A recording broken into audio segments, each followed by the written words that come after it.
Hi, I'm Preston Williams, and welcome to another edition of Jazz Talk. Today on our show, we have with us a very accomplished musician. This gentleman has been on the scene for over 40 years and has worked with many greats from Chet Baker to Dexter Gordon, Wynton Marsalis, Cassandra Wilson, Jack DeJohnette, to name a few. He is a bassist, composer, and producer. Please welcome to Jazz Talk, Mr. Lonnie Plaxico. Welcome, sir. How you doing? Good, man. Thank you so much for coming on the show today. I've been meaning to, as I said, get you on. You're a fantastic musician and been listening to you for years. But one of the things, Lonnie, I wanted to start out talking to you about, man, is your humble beginnings, your background. Now, I understand that you're from Chicago and you come from a musical family. Yes. Yeah. Now, I understand that you're self-taught, man. You taught yourself how to play bass by 12 years old, and I think you turned professional at 14, and your first recording supposedly was with your own family. Tell us about that, man. Well, my older brother, he's a drummer. And, Okay. a long time ago, learning music was kind of like tribal. It's like Yeah. community-based. So most people didn't read. It's just something they did, like a language. Yeah. So I was watching him and his band practice. So I learned from just looking. And I picked up a bass and I just started figuring out how to play some songs that were on the radio. That's amazing, man. Now, were your mother and father musicians as well? My mother, she used to play piano in the church a long Okay. time ago. Oh, fantastic. But she was So, probably a teenager or something like that. teenager. Yeah, man, you think of Chicago, so many great musicians have come out of there. You know, you're bound to get swept up in it. But yeah, you made your first recording at 14. And one of the things that I found really impressive as a teenager, I guess when you were, 18, you won the Louis Armstrong Award when you were in high school, man. Tell us about that. I guess you at that point, you probably were thinking, I've arrived. No, I wasn't thinking that. I mean, because, Chicago is loaded. Yeah. It's like basketball. Chicago, people go there to get basketball players. Yeah. It's like musicians too. It's like so many older musicians there. So it's, most young people don't get the big head.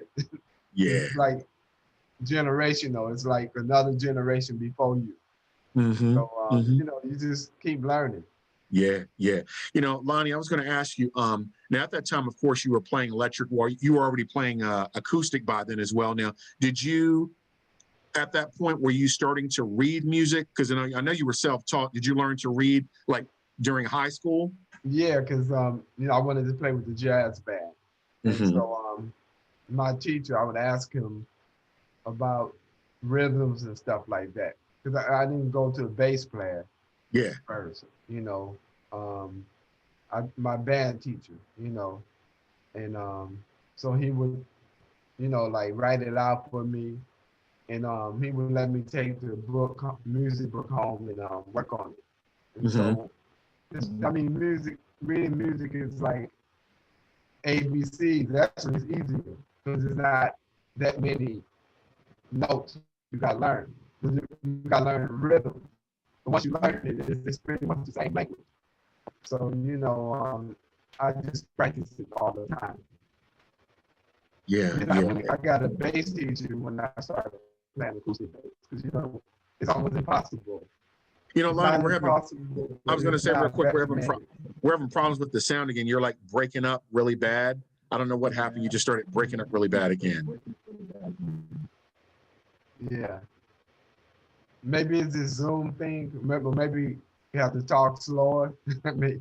Yeah, we'll try that. But so yeah, after high school, I guess 1980 or the beginning of the 80s, you moved to New York, and man, you started playing with some really heavyweights. You played with Chet Baker. What was it like working with him?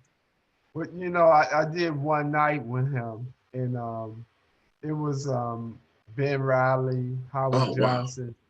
And for me, it was like a dream because it's like, here you're in New York, and this is why you come to New York, because they say everything happens in New York. And it was like an example. Yeah. Like somebody called me to, actually John Bird. He was subbing for Charlie Haden. And then he asked me to sub for him. Wow. It's like things happen instantly in Yeah. New York, I mean, not in Chicago because we don't have the type of music culture in Chicago. It's more like mentorship with the elders. But in New Mm. York, it's like the NBA. Yeah, I got you. I see You what you know, mean. Yeah, yeah. it's And like you also played, man, with Dexter Gordon too. I mean, that blew my mind. I mean, what was it like? A kid, basically, you were a kid in your 20s, man, playing with these giants. well, I came to New York with Wynton Marsalis. That's how I got to New York. I played with him for Oh, that was my that was my ticket to New York. I played with him for like 2 months. wow. Yeah, Wynton's fantastic. Yeah, I was when I was looking at your background. Yeah, you hooked up with him and played with some cats. And I think you played with in addition to Wynton, you played with I think Hank Jones too, didn't you? Yeah, but that's how I got to New York, and so Dexter Gordon came right after that, you know, Ah, and after Dexter, I played with Art Blakey for 3 and a half. man, I was going to ask you about that. You did like what 12, 13 recordings with him, didn't you? I think that one you guys did in '84. You guys won a Grammy for that too.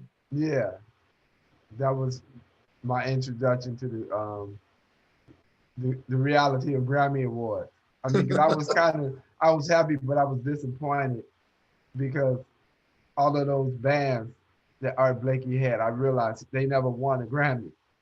No. So it made me feel kind of funny. Yeah, yeah. You think about all the guys that have been with him, from Wayne Shorter, Lee Right. Morgan, Benny Golson. I can just go on and on and on and on. But that's fantastic. And what do you think you learned from playing with Art Blakey? Lonnie, what do you think you got from him playing with someone like him? Well, just I mean, I was around my peers, you know, Terrence Blanchard, Mowgli Miller, Johnny O'Neill was on a gig at one time, John Hmm. Toussaint, Donald Harrison. But just, being with a group of young musicians who like, in New York trying to, establish themselves. It was challenging, but also just the, on the road. Art Blakey stayed on the road a whole lot. And just the energy and just I mean, it's like a movie almost, a Yeah, dream, a movie that you thought about, and now you inside of it. Like what New York is like, and flying everywhere, and all these countries you heard about, and just in the moment, just also growing up because we were all in our early 20s, hmm, just learning about life, you know. yeah. Yeah. And I mean, like I said, a band leader like him, I heard that at times he could be very intimidating. And a lot of people, as I said, came under his wing. But I understand Art would mess with his band members sometimes, because when they would be playing in the city, he would put those guys on notice to let them know there's always someone that can take your spot, you He know? wasn't like that with us. Oh, really? Okay. He was really maybe he's later in life, and he was in the groove. But I mean, he was, you know, he made it comfortable for you. I mean, Yeah. he didn't put, I guess he figured if you here, you're supposed to be here and you can handle the music. Yeah. I mean, but it's funny because now like sometimes I listen to Art Blakey and I hear him on records with Paul Chambers, and it's like, wow, he never tried to intimidate you with all of Yeah. the people he played with, and he could easily have. I didn't think about that when I was with him. Yeah. Like all the people, it was like he played with it. He was very casual. It was like he never. Some people could rub that in your face as a youngster. All of the people they don't play with to intimidate you. He was more like saying, find your own thing. Man, that's beautiful. That's Mhm. beautiful. And also, I was also impressed to know that you played with Dizzy Gillespie, man. How'd you get to play with Dizzy? New York. I mean, you got to be in New York for stuff to Yeah, happen. And yeah, I think Branford Marsalis, has something to do with that because I mean, that's how the music business work. It's like it's the older cat or just the younger cat. They might say, well, I'm looking for somebody, and it's word of mouth, you know. And if you're lucky enough, somebody recommend you. Yeah, yeah. Well, like I said, that's a heck of a recommendation, man, to play with a giant like that. And going through the '80s, as I said, you were working with different people, and you got involved with what M-Bass, with Steve Coleman and those guys, Greg Osby, and I think is that where you met Cassandra Wilson? Because you guys have a long association. But tell us about how you got involved in that, man. Okay, I met Steve Coleman when I was in my last year of high school. He knew Oh, the it was a student teacher there. Steve went to college with, Steve went to college for a year, so okay. he knew this guy David Johnson. So in 1979, jazz was not really popular for young black musicians. Mm, So R&B was at its height. So a lot of young black bass players were just playing electric bass. So Steve Coleman, he couldn't believe that David Johnson was telling him about me, that I knew about jazz and stuff like that. So Steve Coleman was kind of shocked because it was rare yeah. at that time for a young black guy to be playing acoustic bass. So Steve Coleman kind of gave me a test. He was asking me about Charlie Parker and Dizzy. He didn't realize that I played with Sonny Stitt when I was 16. Well, I know, man. That's incredible, man. I'm sure he was blown away. Wow. And so he took my number and he stayed in touch with me. And actually, when I moved to New York, I moved in with him. Mm, So he taught me a lot of the ropes and just shaped a lot of my musical way of seeing life and stuff like just because he was real raw. Like yeah. I mean, he was like anti whatever the establishment was. Like he was like he gonna do his thing, and he didn't care if it was acoustic or electric bass, and he was fine. He was that committed to finding his own voice. So a lot of that shaped who I was, who I am. Mm, And I yeah. met Having. Cassandra at a jam session, Oh, wow. you Okay. know, in jazz forum.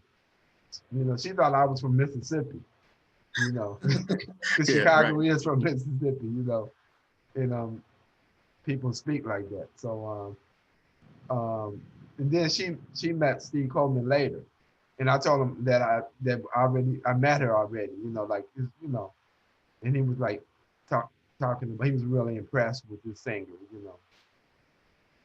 Oh, man. So That's great, man. so it was a community. So back then in New York, it was like you know it was a community. It was like we were living in Brooklyn. Everybody was in New York at that, coming to New York at that time, and the jam sessions. You show up at the jam session. It was 3 sets of music. In the third set, Woody Shaw would let everybody sit in. All the Oh, young wow. cats. Woody Shaw. Yeah. Wow. Wallace Rooney, Sidney Blackman, everybody would sit in on the last set.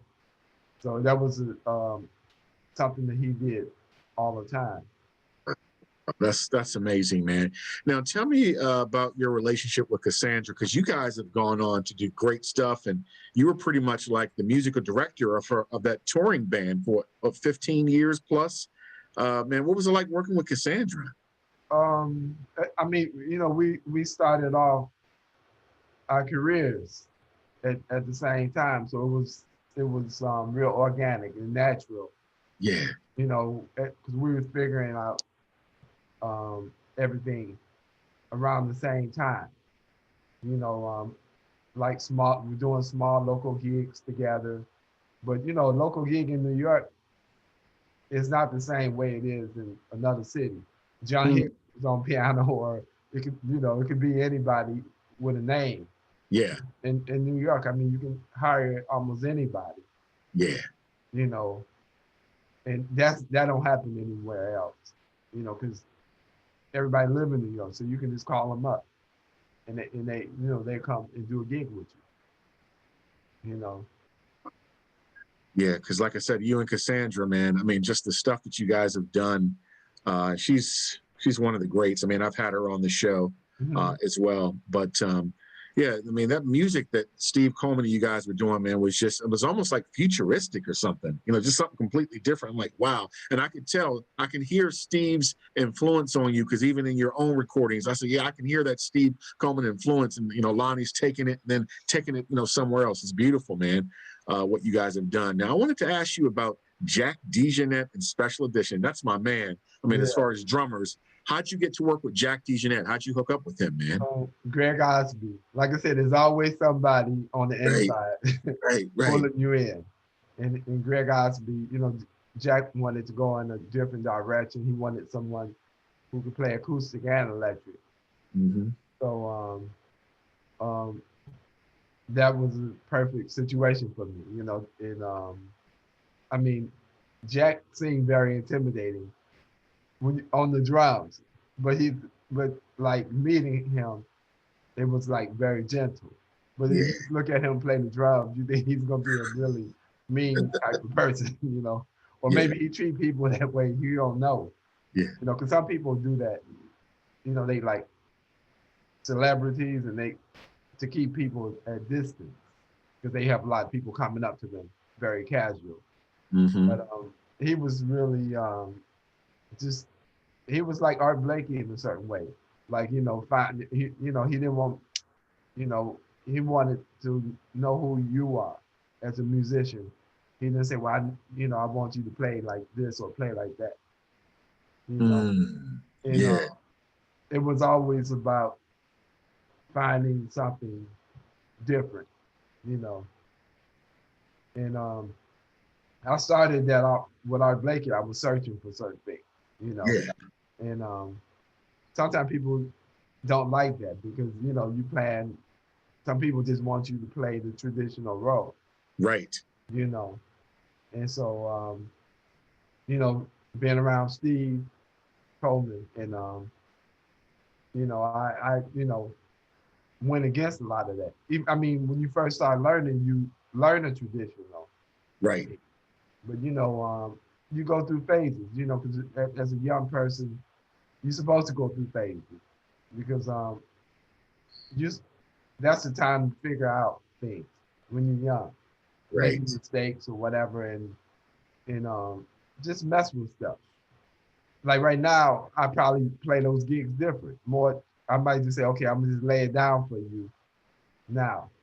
But back then, it was like you only get that one chance to experiment when you're young.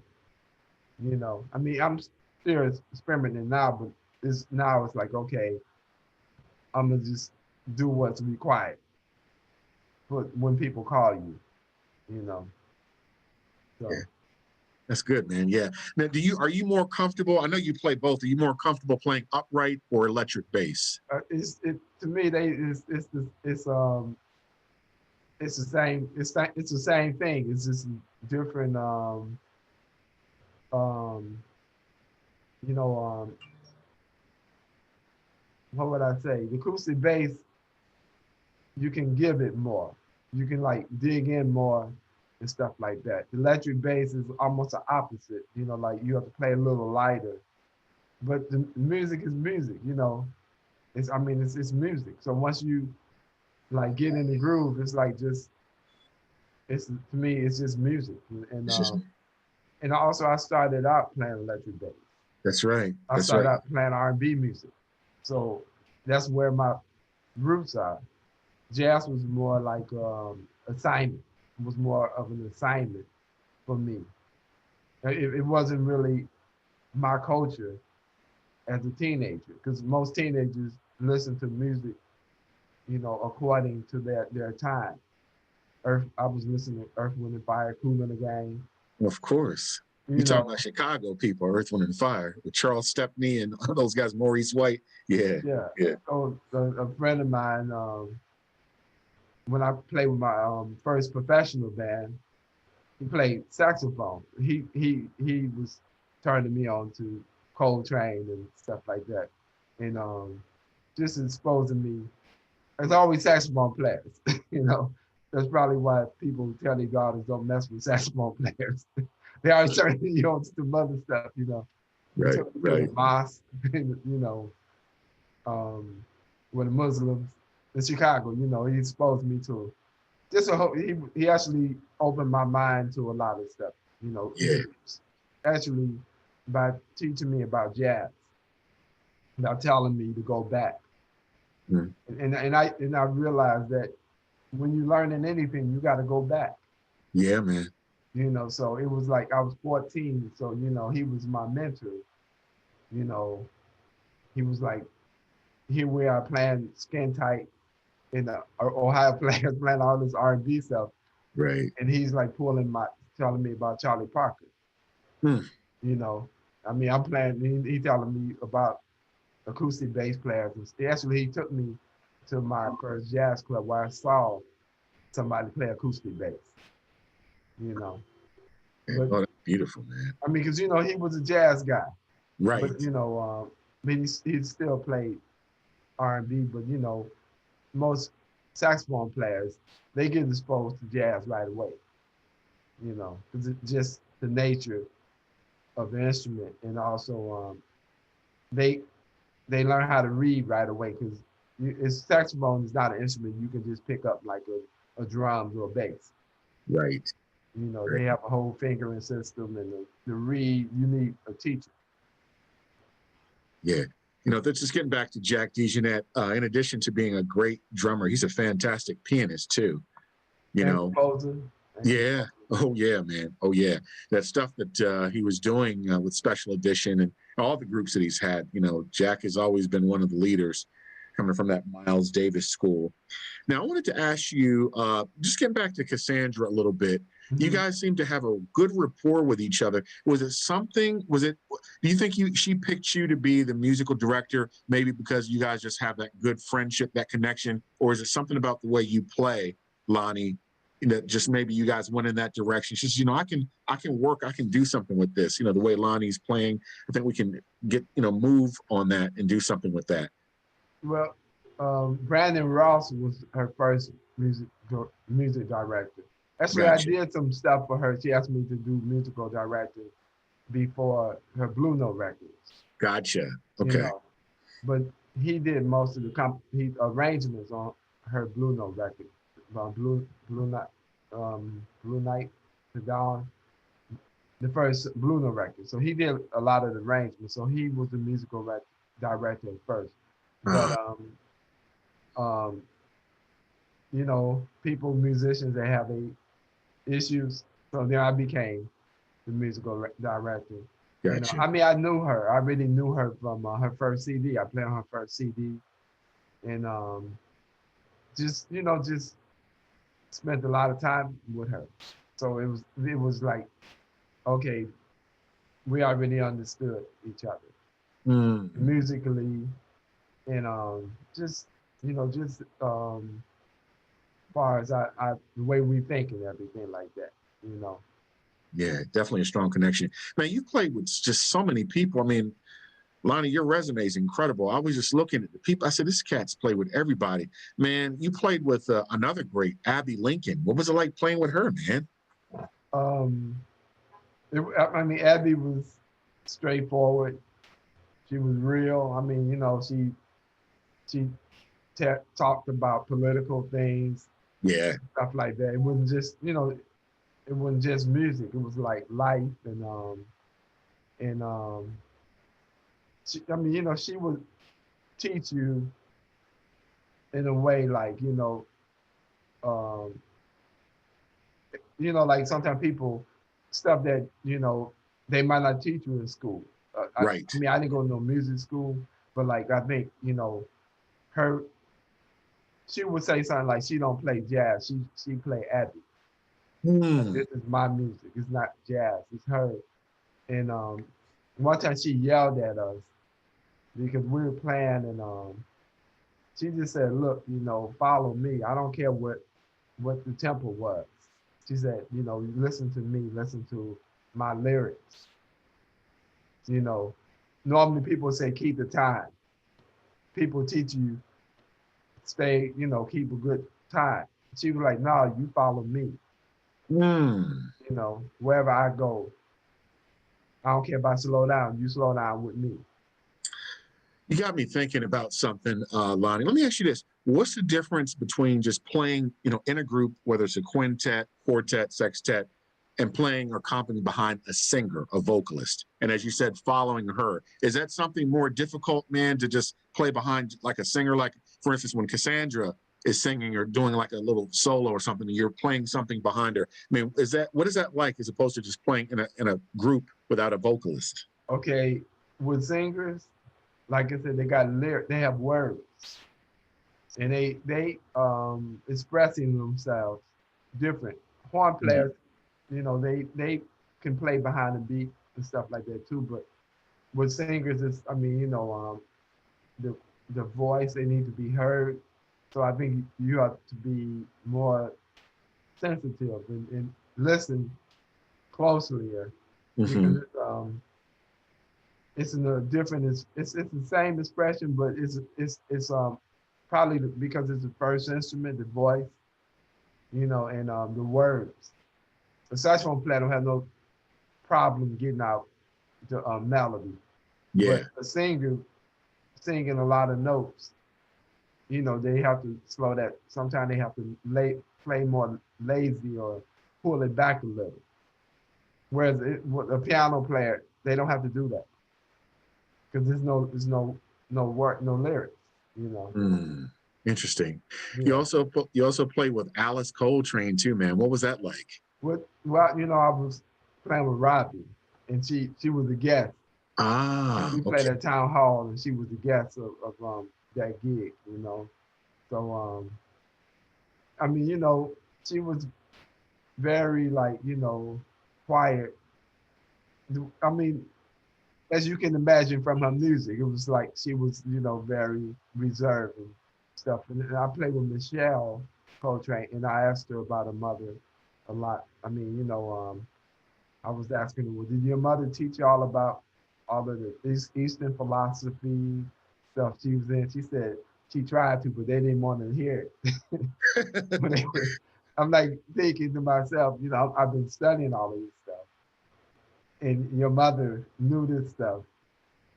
You know, most of our parents didn't know that information. No, no. But, you know, in the '60s or the '70s, but her mother and father knew more than just the way we came into religion and stuff like that.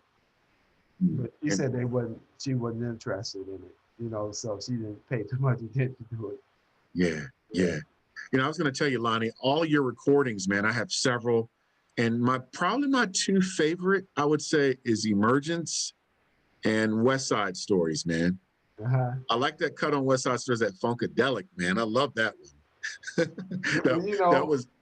I try to be true to who I am, far as you know, like this is the way I came into music. You know, Mm-hmm. I didn't want to like say, well, you know, I'm playing jazz now. I'm gonna make you know, a traditional jazz record. You know, I'm sure that Steve Coleman had influence on me, far as that. You know, like he was always talking about write music and you know, find your own voice. I mean, like all of those Art Blakey and Jack. I think you know a lot of musicians are like you know who now I mean they know the tradition, but they also they really put a value on your own creation. Yeah, it's like you're in that recording. It's almost like you're giving a nod, you know, to your influences. Like, hey, man, this is what I came up with: Funkadelic, Earth, Wind, and Fire. You know, Stevie Wonder, all of those great. So you just, you know, Well, you give hit them it a right on the head. See, it's called West Side Stories, and that's when I got into music on the west side of Chicago. nod. Okay. Oh wow. Yeah, so it was, you know, that's like when I first saw my brother band and just that my introduction to life and music was on the west side of Chicago. Yeah, I like that, man. You know. Yeah, yeah. Now you've been in I think some films. Didn't you do something? You were in a film or something where you played with Arnold Schwarzenegger or something like that? Well, actually, Cassandra, I was, you know, Yeah. Cassandra played in the movie, and I was fortunate to be playing with her, and also the score by Robert De Niro. Man, that was a fantastic movie. A lot of people don't know about that. Yeah. Yeah, Yeah, that was wasn't that done in Canada or something like that? the score was done in Montreal, That's right. Montreal. That's right. That's right. Junior. Junior, it's called Junior. That was done in California. Okay, yeah, that was fantastic. Yeah, Angela Bassett was in there Yeah. in the score. But yeah, that was a great film. Now I wanted to ask you. You're also a producer, and now is in regard to that, and let's even talk about education, for instance. Do you teach like courses or anything like that online? During this COVID period, Lonnie, are you Um, sharing that incredible knowledge of yours with students? Because I've talked to a lot of musicians who are like doing stuff online with people. Are you teaching? I've done, Milton Suggs. He's a vocalist. I knew his father who played bass, so Okay. he's starting to play bass. So I gave him some lessons, and I mean I don't promote it, but I mean if somebody asks me, I mean because I love learning. So Mm. I mean to me, as you learn, it's good to share that information with another bass player. You know, because you're working out, you know, this, you're constantly working out the unknown, the Mhm. unknown. See, so when I first started playing, the people only teaching you about the known, like what's in the book, but they never, a lot of time, I never really had a teacher to say, look, okay, we got to go outside the book now. That sounds like something what Wayne Shorter would say, the unknown, you know? I'm a Virgo. We way shorter. I think maybe it's a big time of the year because it's to me that's where learning begins in the unknown. Mhm, Because mhm. whenever someone gives you stuff, you just practice it. Like if Yeah. someone say, "Well, I want you to play on my record. Here's my music." Okay, I got to practice your music. But when you write in your own music, now you go into the unknown Hmm. because it's Yeah. like something that's never been done before. Even though you can be influenced. But John Coltrane said he think about the universe because the universe is unknown. It's like, and to me that's where an artist has to go get to once they kind of mess with the tradition. Yeah. Okay, because tradition is already defined. It's like okay, we know Charlie Parker. Charlie Parker is who he is because he went into the unknown. Mm. He could, he listened to Coleman Hawkins and Lester Young Hmm. in that vocabulary, but he created his own stuff, that people wasn't doing, you know. So that's always like the thing when I'm like when I pick up my bass, it's like I don't want to put it down without learning something I never did before. That's beautiful, man. You know, Exactly, exactly. Hey, let me ask you, Lonnie, who are some of your influences on the instrument? the electric bass, Verdine White, Oh, winning Mr. fight. Mr. Energy. I've interviewed him too. Yeah, he's something else, man. Yeah, yeah. I mean, I could, growing up in Chicago, the unknown bass player sounded to me as good as anybody. They sounded as good as anybody on records. Actually, some of them sound better because the local bands would play R&B covers, but they would be adding their own thing to it. So Hmm. I got a chance to hear a lot of that. But Verdine, I like Cool in the Game, what he was doing. I mean, cool. I mean, Robert Bell, and just James Jamerson. Oh yeah, You yeah. know, I didn't know who he was, but I mean that sound. It was like something that was so strange about the way those he played. It's like I couldn't put my hand on it, but it was just something really magical. I mean, I found out later, because he was breaking all the rules. Yeah. Yeah. I mean, like he wasn't playing, like Paul Chambers is like that also. Right. I mean, Right. they break the rules.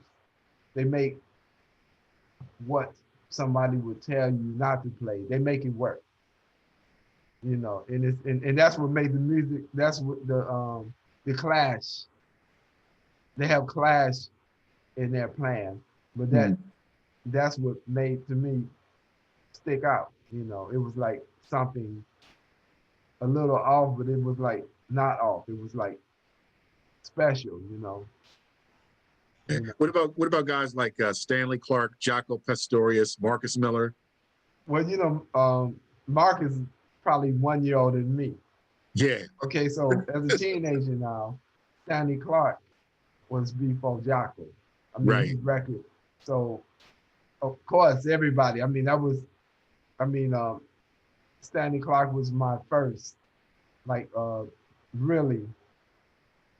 Um, Aside from R&B, I mean, I bought his album and that changed my whole life. I mean, because it was like this guy was playing acoustic bass and doing stuff on the acoustic bass, and we checked the band Return to Forever. Yeah. So in Chicago, all the bass players was trying to copy that stuff, and it was like if you couldn't play like Stanley Clark, you would, it was like you couldn't play.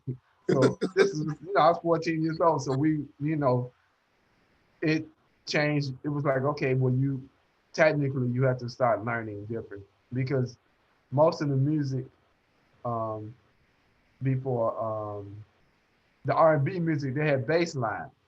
It was like a bass part, like Skin Tight. This is Yeah.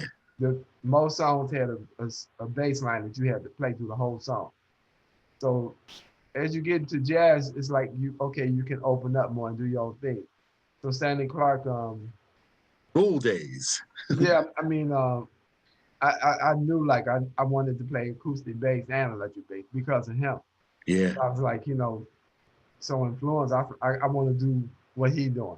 Actually, I wanted to quit high school, and I was reading his album, reading the liner notes, and it Yeah. was like he had went to college and everything, and I was like, wow, that mean I gotta go to college now, That's amazing how it had that much influence on you, man. because he Wow. seemed like an intelligent. He played very intelligent. And he Mm-hmm. seemed like a upper class suburban type of person. And I grew Yeah. up in the project, and then we moved to the suburbs. But you still take the projects to the suburbs, you know. So it was It's like funny, man. It's just amazing the influence of these guys. And for me, and I mentioned his name, I mean, Jaco was it for me, just what he was doing on the bass. I think he right, revolutionized the electric bass with the harmonics and the stuff that he was doing. And I think he and Stanley, along with Anthony Jackson, were three of the premier bass players of the 70s. And, still on the R&B side, Bootsy Collins yeah, influenced yeah. people. He's Well, of another course, in the R&B band, we get up from the down sweep up stroke, or we played all of that stuff. I mean, Yeah. if you play electric bass, you went through all of those hit records, and you played them in the R&B band. Like I mean, because I was playing locally in R&B bands during high school, and that we covered all of those songs. You know, but we missed one bass player, Alfonso Johnson. He Oh, was before. he's another bad boy. I was thinking about him too. We Oh yeah. can't talk about Jaco until we talk That's about right. Alfonso, That's right. because he was, like his album came out after Stanley Clark.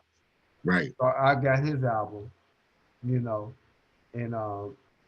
I was like, because you looking at these people to get motivation, and just that's your life. This is something you love, so you study and the whole culture of well, who's next, and you find out, then Jaco came after that. But first I heard Jaco. Okay, I heard the weather report. It was like The Alfonso Johnson, black the market. weather report, Yeah. and when Jaco came out, just the tone he had and everything, and once again, all the young bass players. See, we were teenagers, so it was a big influence on us.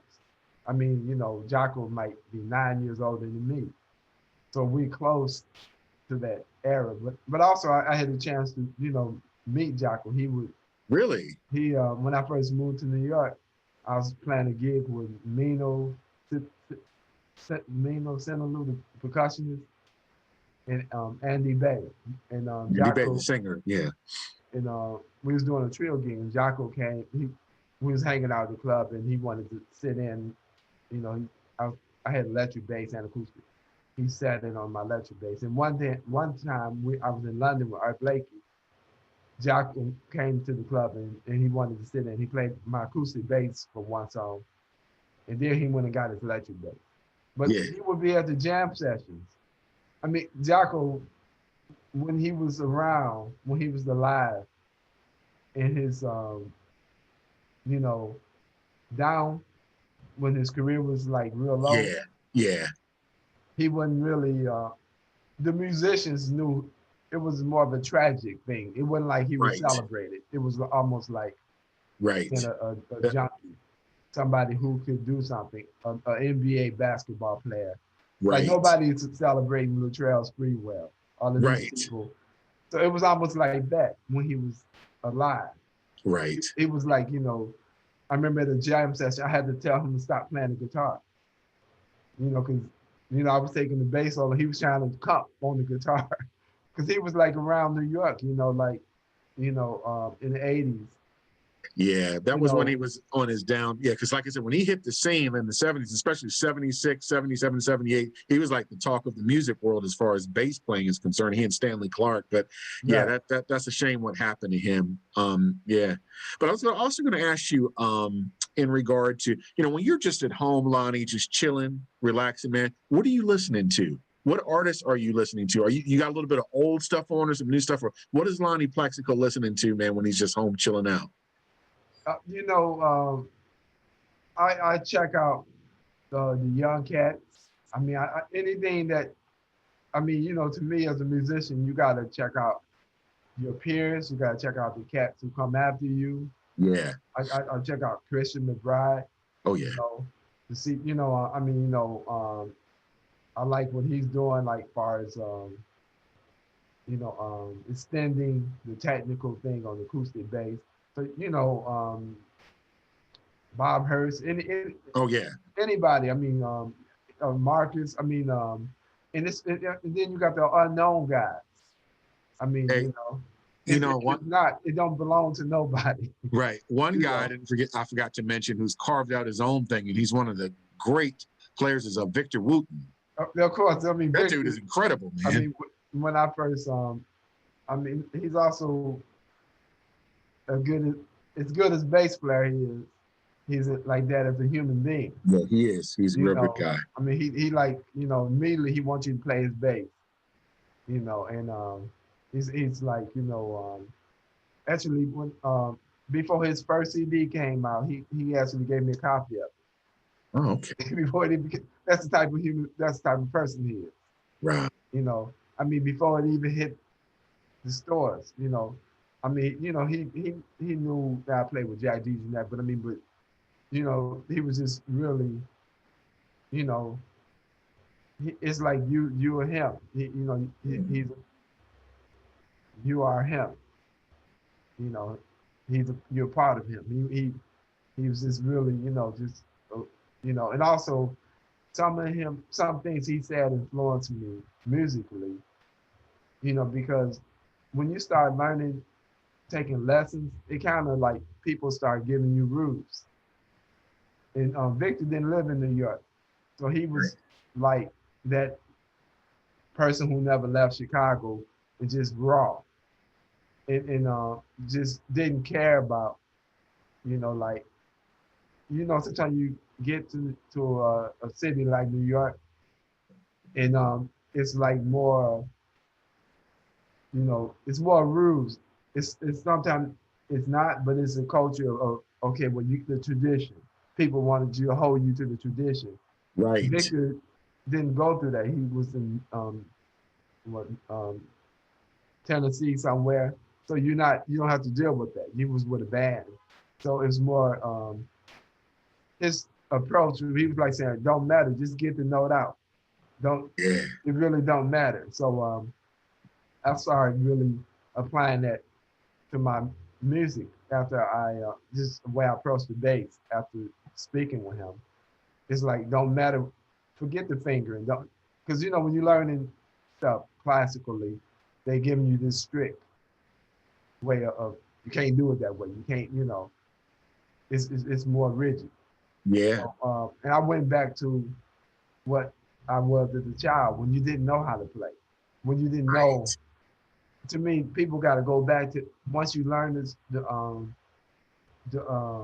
foundation. You got to go back to what you had.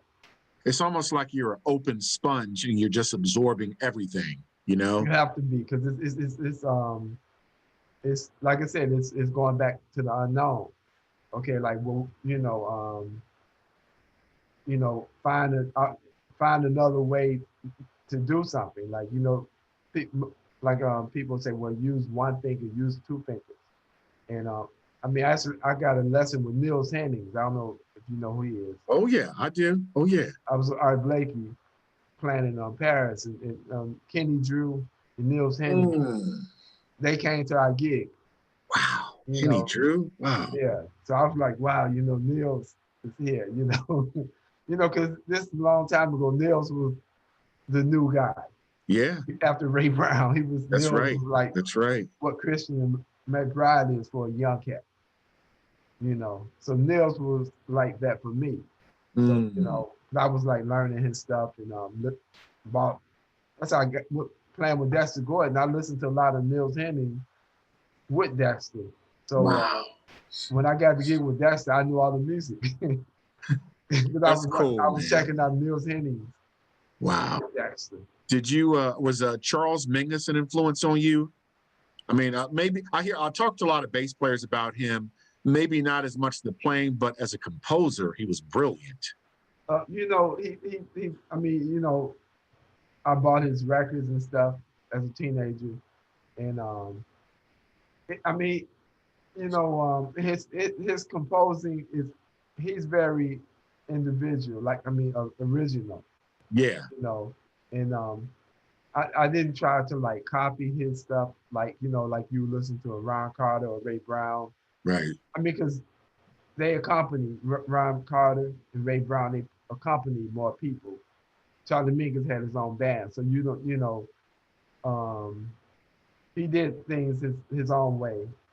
Everybody did things their own way, but they played with other people. You got to hear Ray Brown in different contexts. You didn't hear Mhm. Charlie Mingus play with a whole lot of singers. Right. So it was not it's a big influence like Paul Chambers Right. or somebody like that. But he's a legend. It's like, I mean, somebody you would want to take a lesson with. Oh, most definitely. Yeah. Just, you know, I think back then, music, we had a more hunger for learning because we didn't have no videos. We had no There was no YouTube. social media or YouTube or anything like that. Yeah. Yeah, so you had to really, I remember while I was in high school, I looked up LD, I found his phone number, and I asked him, called him up for a lesson. You know LD Young, right? He played bass with Ramsey Lewis. Yeah. Oh, yeah, yeah, yeah, yeah. I thought And, at first I thought you said Al Di Meola. No, no, I know you're talking about now. LD Young. And so, Yeah. I was hungry. It's like I knew as a teenager, like I wanted information. Right. Like it's even as a teenager, like like somebody looking for gold. It's like you I was aware, like, okay, nobody didn't have to tell me. It's just an instinct. It's like, you gotta go get this information. It's almost like searching for gold. Yeah. You Yeah. know, if you knew somebody who did something, you wanted to, if their father did something and he had a reputation, you wanted to go learn from him, you know. That's great. Oh, man. Well, listen, brother, I want to thank you so much, Lonnie, for being on Jazz Talk today, man. You're a class act, a fantastic musician. I've loved just sitting here chatting with you, man, and just talking about life and music. Hang on, I'm about to close out the show. Okay. Well, you've heard it from Lonnie Plaxico. And as the saying goes, if the music grooves and makes you move, it must be jazz. I'm Preston Williams with Jazz Talk signing off. Peace.